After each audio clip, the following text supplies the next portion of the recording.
In 2015, when assisted suicide was decriminalized in Canada, the reason given was that it would only be for people who are dying, and everyone was assured it would only be for that limited case. But skip ahead 5 years later, in 2020, the government expanded permission to include advance directives, meaning that if we aren't dying, we can plan to kill ourselves when we get to that point. Some people even advocated that it should be offered to people with disabilities. The idea is that they too are suffering. Skip then ahead to 2023. The federal government pushed to allow assisted suicide for people with mental illnesses. That same year, pressure began to be applied to the 129 Catholic healthcare institutions that provide almost 20,000 beds across Canada. And the pressure on them was that they're supposed to do assisted suicide. So the idea is, even if it's something you don't believe in, it's legal in our country and you have to do it too. So because of this constant expansion and constant normalization, we've gotten to the point now, if someone can decide that they want to kill themselves, it's now gotten to the point that they can even suggest to other people, healthy people, that you should die. So here's the famous story of Christine Gauthier. Comes to letting down our vets, there may be no sadder example than Paralympian and 5-time world champion Christine Gauthier, a Canadian Forces veteran and one of the first women to ever serve in a combat role in Canada's military, who was injured in a fluke accident during training. Christine is now paralyzed from the waist down. She is unable to move about her property and in desperate need of a wheelchair elevator. 6 years ago, she put in a claim with Veteran Affairs for assistance, and despite verbal and written approval, no elevator has been delivered. In the meantime, there are no easy ways to get out of her house, and at times, she's been forced to physically crawl down her stairs. This is where the elevator's supposed to go? Yeah, right here. Right here. This is where the elevator shaft is going to be built. For me to get there, I have to go on the ground, throw my chair in front of me, have the leash on my chair to not just drop it and keep it straight. So I have to crawl down on each stairs. Do you want me to do it? I don't think we want you to do that. All I'm asking is to have the right to be autonomous and independent in my house.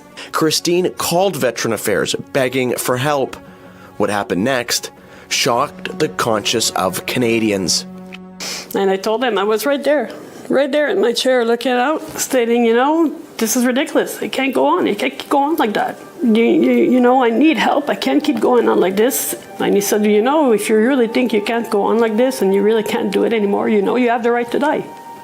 Instead of helping Christine, she was told that she should consider medically assisted death, killing herself, a shocking and painful response that shook Christine to her core.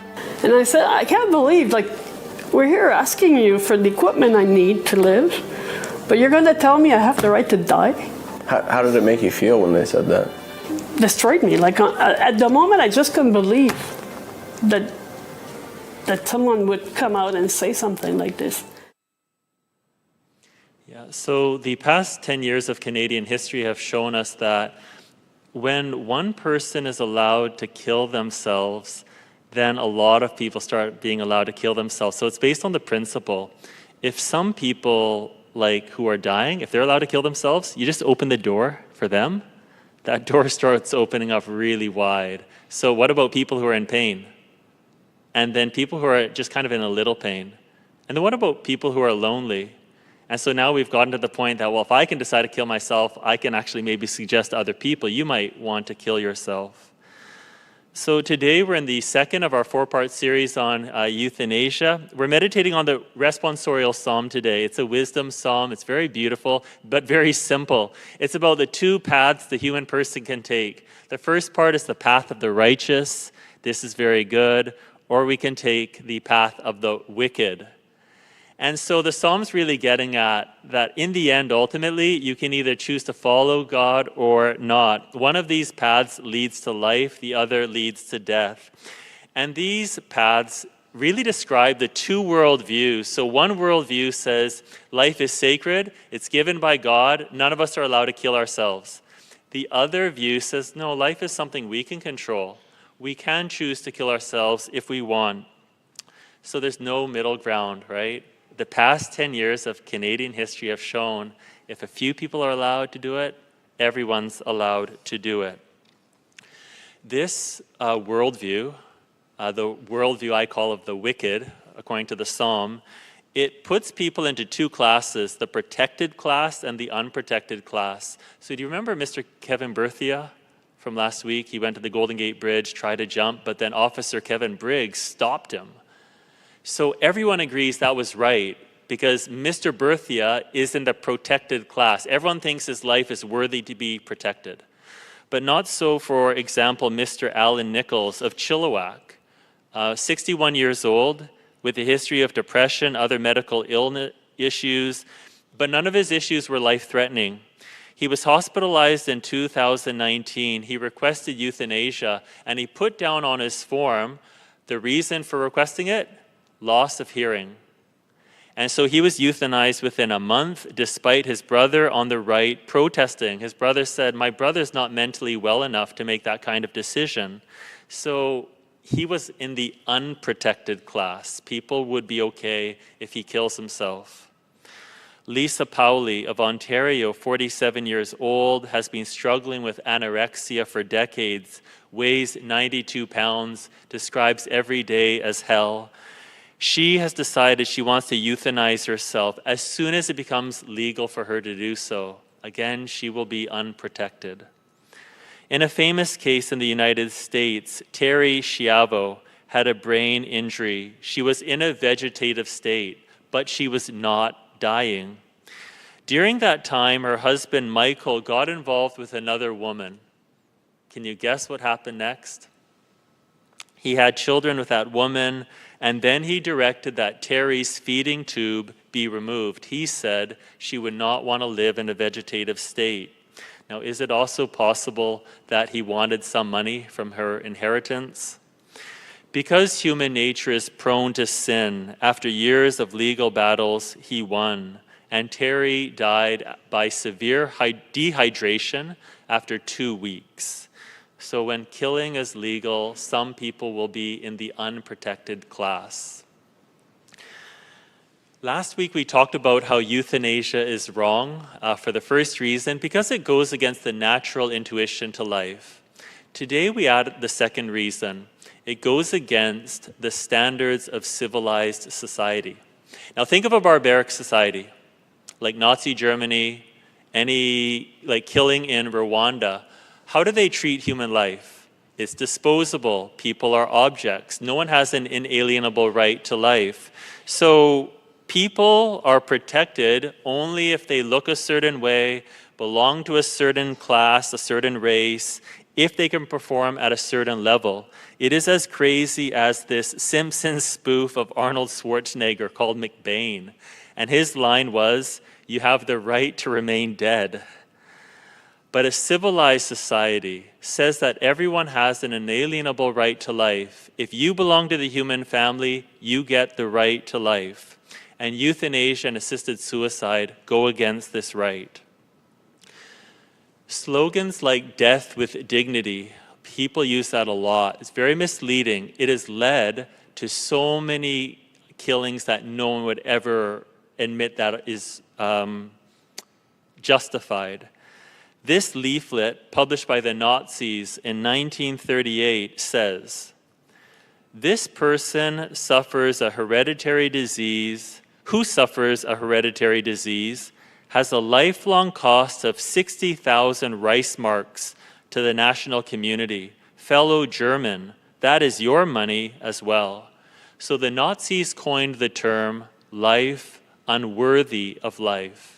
And historians estimate they killed between 200 to 300,000 people. With an aging population in Canada and a shortage of hospital beds, there's a great temptation to devote our resources to protecting the strong and neglecting the weak. In a civilized society, the strong stand up for the weak. They speak up for them. Blessed Clemens von Galen against the Nazis, he gave a very strong sermon for decades, and in one of them he said, "We are concerned with our fellow human beings, poor human beings. They are unproductive, if you will, but does that mean they have lost the right to live?" As we said last week, we're not saying we should allow people to suffer alone. What we're saying is we should help them, and you don't have to keep them alive by extraordinary means. We should help them. We should suffer with them, but we should never cause their death. And one simple thing we can all do is just say we are against euthanasia and against assisted suicide. If you ever go to a hospital, tell the staff straight up, I'm against euthanasia, I don't want assisted suicide. Today we have those 40 Days for Life cards. They're in your pews. If you'd like to look at those cards, feel free to do so. So we're getting ready in a few weeks to do our great pro-life witness. Really, I'd encourage you to take one or more shifts. I hope you can even sign up with friends so that you're never alone. At the end of Mass, we're going to have a really good video by Lee Era, so we can just start thinking about that. Also, as mentioned, in 2 weeks, we are going to show some graphic photos of abortion and a video of abortion, and we've done this again for the past 4 years. So if you don't want to see those photos in a few weeks, just feel free. You can close your eyes or look down, or maybe that Sunday you might want to go to Mass at another church, but please don't give money to that other church. Just kidding. There's a great push to disrespect human life, but with God's grace, let us speak up. So we're finishing now with another Canadian story. Notice how this mother spoke up to defend her daughter. 50,000-kilometer journey begins in the remote village of St. Anthony on the island of Newfoundland to meet Sheila Lewis and her daughter Candace. I saw a story about them on the news one night. It bothered me so much I wanted to talk to them myself. Candace was born with cerebral palsy and spina bifida.